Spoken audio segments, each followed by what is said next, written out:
राधे राधे दोस्तों, हमारी आज की कहानी है सबसे बड़ा कंजूस।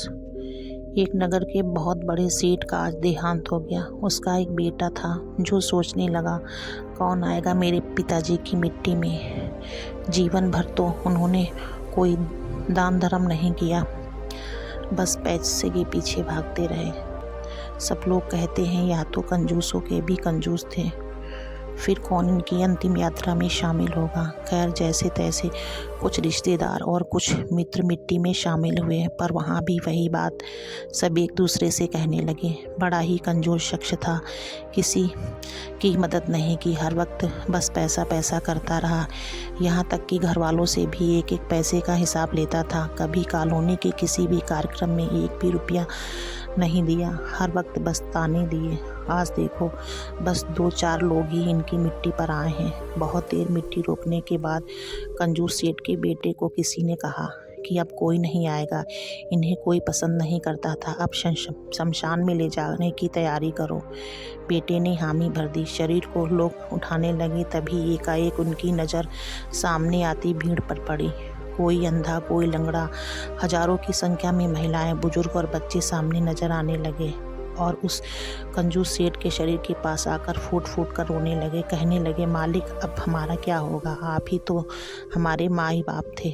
सारे बच्चों ने उस कंजूस सेठ के पैर पकड़ लिए और बिलख बिलख कर रोने लगे। सेठ के बेटे से रहा नहीं गया, वो पूछ बैठा, कौन है आप सब और क्यों रो रहे हैं। पास ही खड़े कंजूस सेठ के मुनीम ने कहा, यह है तुम्हारे पिता की कमाई, इन झुग्गी झोपड़ी वालों से पूछो, वह बताएंगे वह कितने दानी थे, कितने वृद्धाश्रम, कितने स्कूल, कितनी गरीब लड़कियों की शादी, कितनों को भोजन, कितनों को नया जीवन आपके इस कंजूस बाप ने दिया है। यह वो भीड़ है जो दिल से आई है, आपके रिश्तेदार और पड़ोसी जैसे नहीं, जो सिर्फ रस्म पूरी करने के लिए आए हैं। फिर उसके बेटे ने पूछा, पिताजी ने मुझे यह सब क्यों नहीं बताया, क्यों हमें एक एक पैसे के लिए तरसाते रहे, क्यों कॉलोनी के किसी भी कार्यक्रम में एक भी रुपए की मदद नहीं की।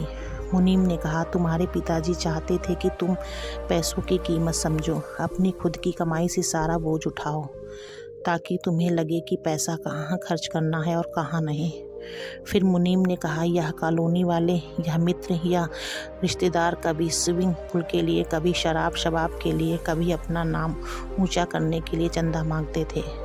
पूछो इन सबसे, कभी वह किसी गरीब बच्ची की शादी या अपाहिज की मदद के लिए चंदा मांगने आए, या आए तो बस खुद को दूसरों से ऊंचा दिखाने के लिए, मौज मस्ती पैसा उड़ाने के लिए। आज यह भीड़ दिल से रो रही है, क्योंकि उन्होंने वह इंसान खोया है जिसने कई बार खुद भूखे रहकर इन गरीबों को खाना खिलाया है। ना जाने कितनी सारी बेटियों की शादी करवाई, कितने बच्चों का भविष्य बनाया, पर हाँ, तुम्हारे कॉलोनी वालों की किसी भी फालतू फरमाइश में साथ नहीं दिया। अगर तुम समझते हो या कंजूस है तो सच है, इन्होंने कभी किसी गरीब को छोटा महसूस नहीं होने दिया, उनकी इज्जत रखी। यह कंजूसियत ही तो है। बेटे ने तुरंत अपने पिता के पैर पकड़ लिए और पहली बार दिल से रोकर कहने लगा, बाबूजी, आप सच में बहुत कंजूस थे। आपने अपने सारे नेक काम कभी किसी से नहीं बांटे, आप बहुत कंजूस थे। किसी महान आदमी ने कहा है, नेकी करो दरिया में डाल। नेक काम ऐसा होना चाहिए कि एक हाथ से करें और तो दूसरे हाथ को पता न चले। अगर आपको हमारी वीडियो अच्छी लगी, वीडियो को लाइक करें, शेयर करें। चैनल पर नए हो तो प्लीज़ चैनल को सब्सक्राइब करें।